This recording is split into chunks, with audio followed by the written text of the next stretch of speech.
Hello दोस्तों, कैसे हो आप सभी। राइट इन्फो क्लब चैनल पर आप सभी का स्वागत है। और इस वीडियो में हम बात करने वाले हैं कि बैंक में कौन कौन सी पोस्ट होती हैं या फिर बैंक में कौन कौन सी जॉब होती हैं। अगर आप इसके बारे में जानना चाहते हैं तो वीडियो को लास्ट तक देखते रहिए, बिकॉज आज के इस वीडियो में हम आपको बताने वाले हैं कि बैंकिंग सेक्टर में कौन कौन सी पोस्ट होती हैं और उन पर सेलेक्ट होने के लिए क्या क्वालिफिकेशन होनी चाहिए, कौन सा एग्ज़ाम आपको देना होता है।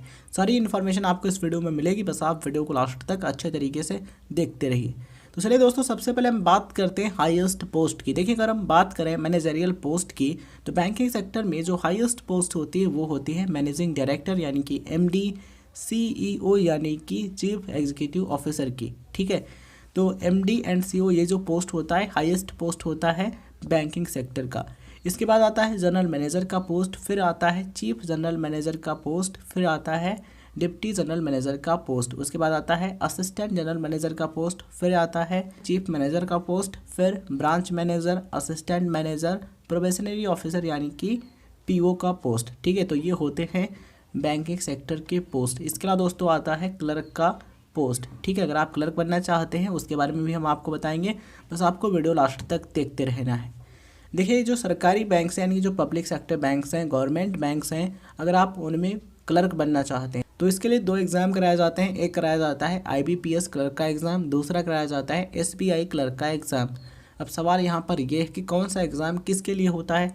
देखिए, जो सरकारी बैंक्स हैं यानी जो पब्लिक सेक्टर बैंक्स हैं, गवर्नमेंट बैंक्स हैं, एसबीआई को छोड़ करके, मतलब स्टेट बैंक ऑफ इंडिया के अलावा जो अदर बैंक्स हैं पब्लिक सेक्टर बैंक्स, अगर आप उनमें क्लर्क बनना चाहते हैं, क्लर्क का जॉब करना चाहते हैं तो आपको क्या करना होगा, आईबीपीएस क्लर्क का एग्ज़ाम आपको देना होगा। जो इसमें सिलेक्शन प्रोसेस होता है उसको फॉलो करते हुए आप क्लर्क बन सकते हैं, बैंक क्लर्क के तौर पर जॉब कर सकते हैं। देखिए, अगर आप स्टेट बैंक ऑफ इंडिया यानी कि एसबीआई में क्लर्क बनना चाहते हैं तो आपको क्या करना होगा, एसबीआई क्लर्क का जो एग्ज़ाम है ये आपको देना होगा।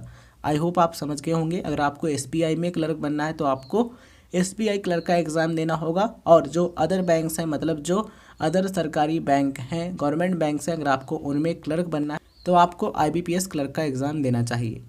अब सवाल यहाँ पर यह आता है कि क्वालिफ़िकेशन यानी कि योग्यता क्या होनी चाहिए। तो इसके लिए कम से कम आपको ग्रेजुएट होना ज़रूरी है, मतलब कि आपके पास ग्रेजुएशन की डिग्री होनी चाहिए।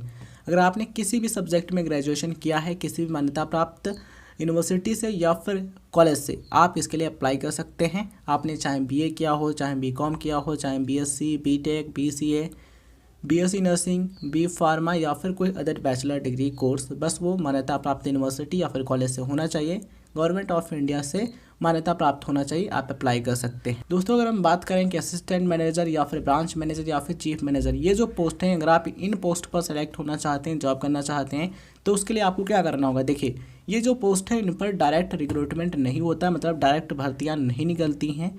इसके लिए क्या करना होता है, सबसे पहले आपको प्रोबेशनरी ऑफिसर यानी कि पीओ बनना होता है। पीओ के बाद जब आपको एक्सपीरियंस हो जाता है तो उसके बाद आप प्रमोशन के थ्रू ये जो पोस्ट है assistant manager, branch manager, chief manager, इन पोस्ट पर आप सेलेक्ट हो सकते हैं। मतलब कि सबसे पहले आपको पीओ बनना होगा। तो चलिए अब हम बात करते हैं कि पीओ बनने के लिए क्या क्वालिफिकेशन होनी चाहिए, कौन सा एग्ज़ाम आपको देना होता है। देखिए, यहाँ पर दो प्रकार के एग्ज़ाम कराए जाते हैं। जो पब्लिक सेक्टर बैंक्स हैं यानी कि जो सरकारी बैंक्स हैं उनमें पीओ यानी कि प्रोबेशनरी ऑफिसर बनने के लिए, अगर आप स्टेट बैंक ऑफ इंडिया यानी कि एसबीआई में पीओ बनना चाहते हैं तो आपको क्या करना होगा, आपको एसबीआई पीओ का जो एग्ज़ाम है इसको क्लियर करना होगा, तब आप प्रोबेशनरी ऑफिसर यानी कि पीओ बन सकते हैं स्टेट बैंक ऑफ इंडिया में। ठीक है, क्वालिफिकेशन क्या चाहिए, ग्रेजुएशन की डिग्री होनी चाहिए किसी भी सब्जेक्ट में। वहीं अगर हम बात करें कि जो अदर सरकारी बैंक्स हैं, मतलब जो अदर पब्लिक सेक्टर बैंक्स हैं स्टेट बैंक ऑफ इंडिया के अलावा, अगर आप उनमें पीओ बनना चाहते हैं, प्रोबेशनरी ऑफिसर बनना चाहते हैं तो उसके लिए आपको आईबीपीएस पीओ का एग्ज़ाम देना होगा। जो प्रोसेस होता है उसको कंप्लीट करने के बाद आप पीओ बन सकते हैं जो अदर पब्लिक सेक्टर बैंक्स, मतलब जो सरकारी बैंक्स हैं उनमें। क्वालिफिकेशन क्या चाहिए, क्वालिफिकेशन चाहिए बैचलर डिग्री यानी कि ग्रेजुएशन की डिग्री। आई होप इन चीज़ों को आप बेहतरीन तरीके से समझ पा रहे होंगे और ये जो चीज़ें हम आपको सरल तरीके से बताने की कोशिश कर रहे हैं जिससे आपको कोई भी कन्फ्यूज़न ना रहे। यहाँ पर आपको ध्यान रखना चाहिए कि जो एग्ज़ामिनेशन है उसके लिए जो अदर एलिजिबिलिटी कंडीशंस हैं जैसे कि एज लिमिट हुई और जो अदर चीज़ें हैं आप उनको भी देख लीजिएगा, फिर आप अप्लाई कीजिएगा। ठीक है, आई होप ये चीज़ें आपको बेहतरीन तरीके से समझ में आ रही होंगी, क्योंकि हम इन चीज़ों को सरल वे में यानी कि इजी वे में बताने का प्रयास कर रहे हैं जिससे आपको कोई भी कन्फ्यूज़न ना रहे। इसी बात पर वीडियो को लाइक ज़रूर कीजिएगा। इसके अलावा दोस्तों अगर हम बात करें IBPS SO की, यहाँ पर सवाल ये आएगा कि IBPS SO क्या है। SO यानी कि स्पेशलिस्ट ऑफिसर, और IBPS एक संस्था है जो कि एग्जामिनेशन कंडक्ट कराती है, जो पब्लिक सेक्टर बैंक्स हैं यानी कि जो गवर्नमेंट बैंक हैं, जो सरकारी बैंक्स हैं, उनमें भर्ती करने के लिए, उनमें रिक्रूटमेंट करने के लिए एग्ज़ाम कंडक्ट कराती है IBPS। ठीक है, तो IBPS SO का एग्ज़ाम होता है, SO यानी कि स्पेशलिस्ट ऑफिसर। तो जो पब्लिक सेक्टर बैंक्स हैं, अगर आप उनमें स्पेशलिस्ट ऑफिसर बनना चाहते हैं तो उसके लिए क्या क्वालिफिकेशन चाहिए, उसके बारे में हम आपको बताएंगे। बस आप वीडियो के एंड तक बने रहिए, बहुत इंपॉर्टेंट जानकारी आपको मिलेगी, बस आप वीडियो को लास्ट तक देखते रहिए। देखिए दोस्तों, ये जो एग्ज़ाम कराया जाता है IBPS SO का एग्ज़ाम यानी कि स्पेशलिस्ट ऑफिसर के रिक्रूटमेंट के लिए जो एग्ज़ाम कराया जाता है, इसमें कई सारे पोस्ट होते हैं और उनमें जो पोस्ट होती हैं उन पर अलग अलग क्वालिफिकेशन चाहिए होती है। अगर हम बात करें IT ऑफिसर स्केल 1 के बारे में, तो ये जो पोस्ट होता है, अगर आप इस पर सेलेक्ट होना है, इस पर आपको जॉब करना है, तो क्वालिफिकेशन क्या चाहिए, आप इस चीज़ को ध्यान से देखिए। 4 इयर्स डिग्री आपके पास होनी चाहिए, इंजीनियरिंग की डिग्री, कंप्यूटर साइंस यानी कि CS में, या फिर कंप्यूटर एप्लीकेशंस में, या फिर इंफॉर्मेशन टेक्नोलॉजी में, या फिर इलेक्ट्रॉनिक्स एंड टेलीकम्युनिकेशंस में, या फिर इलेक्ट्रॉनिक्स एंड कम्युनिकेशन में, या फिर इलेक्ट्रॉनिक्स एंड इंस्ट्रूमेंटेशन। अगर आपने इनमें से किसी भी फील्ड में या फिर किसी भी ब्रांच से आपने 4 साल की इंजीनियरिंग डिग्री की है, मतलब कि आपने BE या फिर BTech किया है, तो आप इस पोस्ट के लिए अप्लाई कर सकते हैं। किस पोस्ट के लिए? IT का जो पोस्ट है, ये जो IT ऑफिसर स्केल 1 का पोस्ट है, आप इसके लिए अप्लाई कर सकते हैं। ये जो क्वालिफिकेशन अगर आपके पास है तो अप्लाई कर सकते हैं। इसके अलावा यहाँ पर आप देख पाएंगे, और मतलब कि अगर आप ये क्वालिफिकेशन रखते हैं तभी अप्लाई कर सकते हैं। कौन सी क्वालिफिकेशन है? Post graduate degree in electronics and telecommunication, electronics and communication, electronics and instrumentation, computer science, information technology, या फिर कंप्यूटर एप्लीकेशंस। अगर आप इनमें से किसी भी सब्जेक्ट में या फिर ब्रांच में पोस्ट ग्रेजुएट डिग्री रखते हैं तभी आप इसमें अप्लाई कर सकते हैं। या फिर ग्रेजुएट हैविंग पास DOEA CC लेवल, ये क्वालिफिकेशन रखते हैं तभी आप इस पोस्ट के लिए अप्लाई कर सकते हैं। इसके अलावा दोस्तों पोस्ट होता है एग्रीकल्चरल फील्ड ऑफिसर स्केल 1 का। ये जो पोस्ट होता है, अगर आप इस पर अप्लाई करना चाहते हैं तो उसके लिए क्या चाहिए? 4 साल की डिग्री आपके पास होनी चाहिए, ग्रेजुएशन की डिग्री, मतलब कि बैचलर डिग्री आपके पास होनी चाहिए एग्रीकल्चर सब्जेक्ट में, या फिर हॉर्टिकल्चर, या फिर एनिमल हस्बेंड्री, वेटरनरी साइंस, या फिर dairy science, fishery science, pisciculture, agri marketing and corporation and banking, agro forestry या फिर forestry, agricultural biotechnology, food science, agriculture business management, food technology, dairy technology, agriculture engineering, sericulture. अगर आपने इनमें से किसी भी सब्जेक्ट में, किसी भी फील्ड में 4 साल की ग्रेजुएशन की डिग्री की है तो आप इस पोस्ट के लिए अप्लाई कर सकते हैं। इसके अलावा दोस्तों पोस्ट होता है राजभाषा अधिकारी स्केल 1 का पोस्ट। अगर आप इसके लिए अप्लाई करना चाहते हैं तो उसके लिए क्या क्वालिफिकेशन चाहिए, इस चीज़ को आप ध्यान से समझिए। Post graduate degree in Hindi with English as a subject at graduation level, मतलब कि हिंदी में आपके पास पोस्ट ग्रेजुएट डिग्री होनी चाहिए और ग्रेजुएशन के लेवल पर आपके पास इंग्लिश सब्जेक्ट भी होना ज़रूरी है।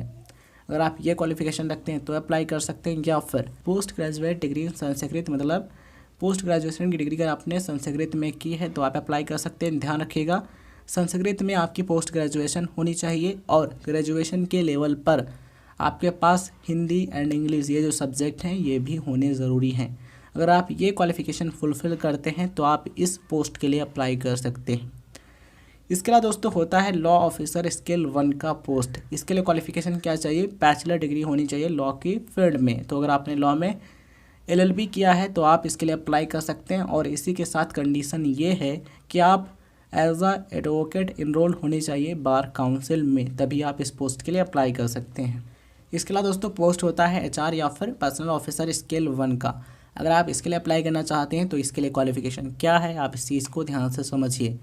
Graduate along with 2 years full time post graduate degree, post graduate diploma in personal management या फिर industrial relations, HR, SRD, social work, labour law. अगर आप इनमें से किसी भी फील्ड में या फिर सब्जेक्ट में डिग्री या फिर डिप्लोमा रखते हैं, जैसा कि आप यहाँ पर देख पा रहे होंगे पोस्ट ग्रेजुएट डिप्लोमा की यहाँ पर बात हो रही है, ठीक है। ग्रेजुएशन के बाद 2 साल का full time post graduate degree होना चाहिए या फिर पोस्ट ग्रेजुएट डिप्लोमा होना चाहिए। किस सब्जेक्ट में? आप यहाँ पर देख पा रहे होंगे पर्सनल मैनेजमेंट में या फिर इंडस्ट्रियल रिलेशंस में या फिर HR, SRD, social work, labour law, ठीक है। तो अगर आप ये क्वालिफिकेशन रखते हैं तो आप इस पोस्ट के लिए एलिजिबल होंगे एंड अप्लाई कर पाएंगे। इसके अलावा दोस्तों पोस्ट होता है मार्केटिंग ऑफिसर स्केल 1 का। अगर आप इसके लिए अप्लाई करना चाहते हैं तो उसके लिए क्वालिफिकेशन क्या है, ध्यान से देखिए। Graduate and full time MBA marketing, full time 2 years PG DBA, PG DBM with specialisation in marketing. अगर आप इनमें से क्वालिफिकेशन रखते हैं तो आप मार्केटिंग ऑफिसर स्केल 1 ये जो पोस्ट है इसके लिए अप्लाई कर सकते हैं। दोस्तों अगर आप स्टेट बैंक ऑफ इंडिया यानी कि SBI में SO बनना चाहते हैं, स्पेशलिस्ट ऑफिसर के तौर पर जॉब करना चाहते हैं, तो उसके लिए आपको क्या करना होगा, तो उसके लिए आपको SBI SO का जो एग्जामिनेशन है उसको आपको क्लियर करना होगा, तब आप बन पाएंगे। जब इसका ऑफिशियल नोटिफिकेशन जारी हो तब आप उसको पढ़ लीजिएगा। उसमें ये बताया गया होगा कि जो वैकेंसीज़ हैं वो कौन कौन सी पोस्ट के लिए हैं। तो वहाँ पर जो पोस्ट हैं उनके लिए जो क्वालिफिकेशन मेंशन किया गया होगा, अगर आप उसके अकॉर्डिंग एलिजिबल होंगे तो अप्लाई कर सकते हैं। इसमें भी कई सारे पोस्ट होती हैं, लेकिन डिपेंड करता है कि वैकेंसीज किस पोस्ट के लिए आती हैं। मुझे उम्मीद है कि चीज़ें आपको बेहतरीन तरीके से समझ में आ गई होंगी। हमने अपनी तरफ से इस वीडियो में बैंकिंग सेक्टर की जो जॉब्स हैं, जो पोस्ट है, उनके बारे में आपको जानकारी देने की कोशिश की है और हमने लगभग हर एक पोस्ट के बारे में आपको जानकारी देने की कोशिश की है। अगर आपको हमारा यह प्रयास, ये वीडियो अच्छा लगा हो, हमारी ये मेहनत आपको पसंद आई हो, तो इस वीडियो को लाइक कीजिए, शेयर कीजिए और चैनल पर नए हैं तो सब्सक्राइब करने के बाद नोटिफिकेशन बेल ज़रूर ऑन कीजिए, जिससे आपको right info club YouTube channel के जो वीडियोज़ हैं उनका नोटिफिकेशन आपको मिलता रहे, हर एक वीडियो आप देख पाएँ। तो चलिए दोस्तों इस वीडियो को एंड करते हैं और आपसे यही कहना चाहूँगा कि आप मेहनत करते रहिए, प्रयास करते रहिए। अगर आप प्रयास करते रहेंगे तो एक ना एक दिन सफल ज़रूर होंगे।